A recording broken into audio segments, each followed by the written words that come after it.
Hi, Mandy. Oh, sorry, you're up there, aren't you? I've missed you. Um, been a few things that have been going on since I last talked to you. I know it's been a while since either of us could make a video, but we've had foster care licensing over and checking out the house and doing our background checks and all of that fun stuff. So we're finally headed forward in that direction, and that's fun.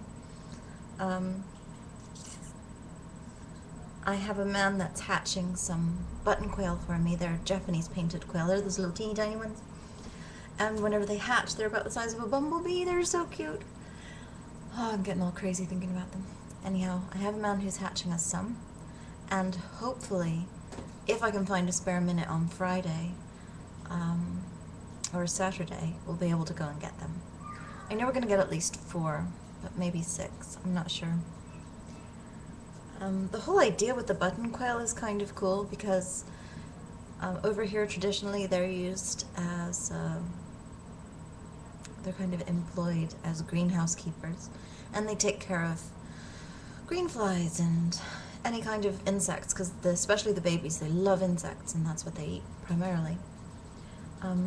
But now people just kind of keep them as a hobby because they're easy to breed or easy to take care of because they're small, and they use them for horrible things like cleaning up the extra bird seed in the bottom of a cage, which is kind of crappy, but I kind of like the whole greenhouse care thing. And they have a little job and they're eating what they love to eat. So I've had a few problems, especially inside with green flies and things, so hopefully these guys will be very helpful. And if not, I've got more pets, yay! You know how I am about that. I haven't had a baby bird in since the crow. Do you know how sad that is? The crow. Poor old crow. I'm pretty sure now that I've done some more research on them that what I had was actually a real raven. So it was brain damaged and destined for failure in some ways, but you know, he would have lived a long, healthy life if Wolfie hadn't eaten him. And she didn't eat him. She played him to death. I think it happened fairly fast because I turned around and realized Wolfie was outside, and then it was all over. Anyway, we'll not go there. I'll get upset. That poor crow. Raven, whatever it was. So I had some really good ideas for making new videos. My brother helped me learn how to do some of my some of my video editing programs. Anthony bought me a really fancy one before we left the States, and I've never used it, not once, because it just seemed so complicated. So James and I sat and figured it out together. We made one video together, and so it's inspired me. I've had some really good ideas. At the moment I'm plagued with flies. Flies! I don't want to kill anything, but I hate having them everywhere because people just think of them as synonymous with dirty. And although my house isn't always spotless, it's certainly not dirty. And I think that the flies are possibly coming from my my worm composting bin, but I don't find any maggots or anything in there. It could be a combination of that and then the rabbit litter box, or I don't know. It's just almost as though as soon as 1 or 2 of them got in and reproduced, then now they're just running around the place trying to keep their population going, whether it's in a cup somewhere or I haven't a clue. And I don't know how to deal with it. I'm so not a killer person. So I don't know. Anthony's going to get an electric fly swatter because he thinks that would be brilliant. Well, if he does, he does. I'm going to just let it be because I can't deal with it. I'm trying to get them outside, but you can't catch flies. And it seems like every time I open my windows to let the nice, you know, cool air through the house, then I end up with more, bigger ones. So the worm composting is going great. I started with 200 worms in this little tiny tub, and now I have a zillion, and they're eating all of the kitchen scraps, not processed food, but just vegetables and stuff, and that's cool, because I always felt that was wasteful, and it needed to go in a compost pile, which I don't have room for, so now I have the worm guys. But Anthony wants me to keep them in the garage so that if it is contributing to the fly factor, it can do so outside. And that's fair enough. The garage. Anything if I have anything else to say? I don't know. Got a new friend. She's really nice. She's really different. And I've been actually getting out of the house once in a while, and she lives down by the beach, and she has the most perfect setting. She's got this little house by a beach, this wonderful little farmer husband, and her beach is private, and there's like a little rocky alcove that doesn't get as much waves. It's just a little protected, and I don't think alcove was the right word. And there's this big fat seal that sits out on the rocks and sunbathes all the time. So I was just flabbergasted. It was like your own private SeaWorld. And they collect dulse, which is a big deal over here. You may have heard of it, but see, before I came here, I had no idea about this stuff. They go out into the deep sea, they collect dulse from under the water, the seaweed, and they lay it out in bizarre places that are usually concrete. And they dry it in the sun. And then each trash bag, once it's dried, is about 50 pounds. That's like $100 nearly of seaweed. And it blows my mind, like, to live that style. All the family gathers around and they all go and collect it together, and they all go and dry it together. And apparently it's really sucked for them because the weather has been really bad and not conducive with drying seaweed. But as unclean as a product as it seems, just like getting a bunch of seaweed from the sea, not processing it in any way, not washing it, just laying it out in the sun with things all over it. And that's what people buy, and they love it. It's worth a fortune. Isn't that crazy? I wish I could be so productive. I've tried eating it because I know how good it is for you, but it's like, you can't get past the taste and the texture. It's like trying to eat a piece of rubber, like a really thin piece of rubber. And it tastes kind of like a dead fish smells.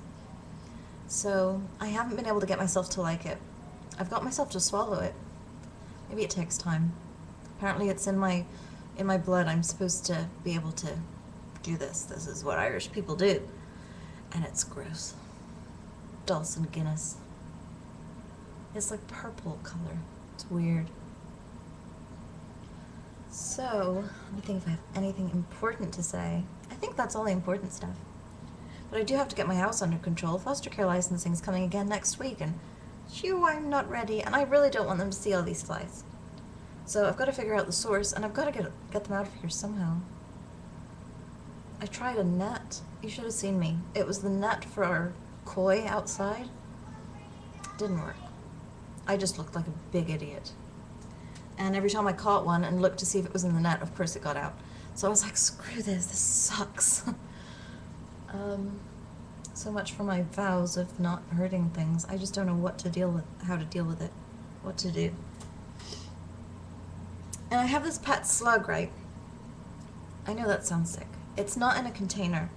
It comes into the house at night from this opening under the sink. And the slug is this big.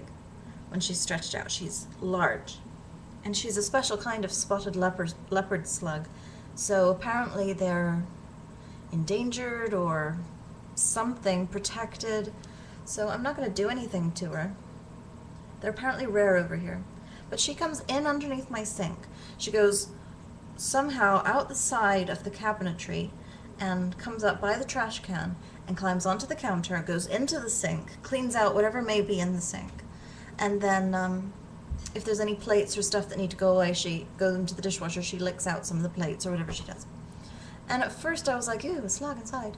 That's kind of weird, and if people know about that, they'll be grossed out. But as it turns out, I like seeing her, and I like her doing her job, and she's there every night, and we're always very careful when we come in the morning that she's not sitting somewhere stupid and gets stepped on. And usually the trails are really easy to clean up. So I left all my vegetables I harvested, and it was, a handful of zucchinis and a handful of beetroot. I'm looking at them right now, that's why I'm looking over there. And potatoes that we pulled up and a whole bunch of stuff. There's a lot less there than there was because we like to eat those things. But I left them out on the counter, didn't think twice. And when I came down at like 6 in the morning to see Anthony off to work, there she was in a weird place, and I thought, she's never been over there before, that's kind of strange. And I went back to bed, and when I got up, she had eaten everything, like, ugh. And there was goo, like dried films of goo in between everything, and I don't know, I was just so fallen out with her. But at the same time, I still do like to see her. But look what she did to my zucchini. Hold on.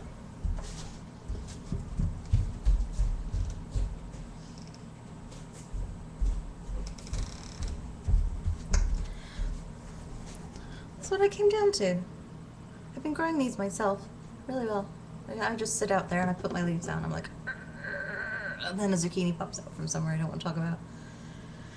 I've been harvesting them this small. It's only 4 or 5 inches, and according to the best sources, that's when they have the best flavor and all this stuff. But they just seem awfully small because when you go to the shop to get them, they're like huge. But I've been harvesting all these ones small so that it tries to make more anyway, and we've been eating them. They're really good. The garden's been a little sucky. First thing that happened was, in the beginning of the spring, all this heat came out and it was like, whooshing, sun, and it tricked everybody into like coming out of hibernation. All the seeds started to pop and all these little seedlings came up, and after about 2 weeks, these guys were really making it, and then it went back to the way it actually should have been for that time of year, which was very cold and prone to frost, so it killed a whole bunch of stuff. And now everything's been afraid in the garden to actually make any progress, because every time there's a sunny day, it's like, no, if I try too much, then I'll just die, because it'll be frosty tomorrow.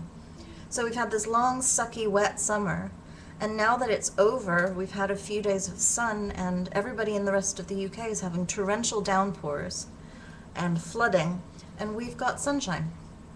I don't know what's wrong with Northern Ireland, but while everybody else was having the heat wave and wasn't sure what to do with themselves, and all their gardens were going crazy and they were having hosepipe bans, we had just torrential rain, so it's now flipped around and we've got some sun. It's kind of nice.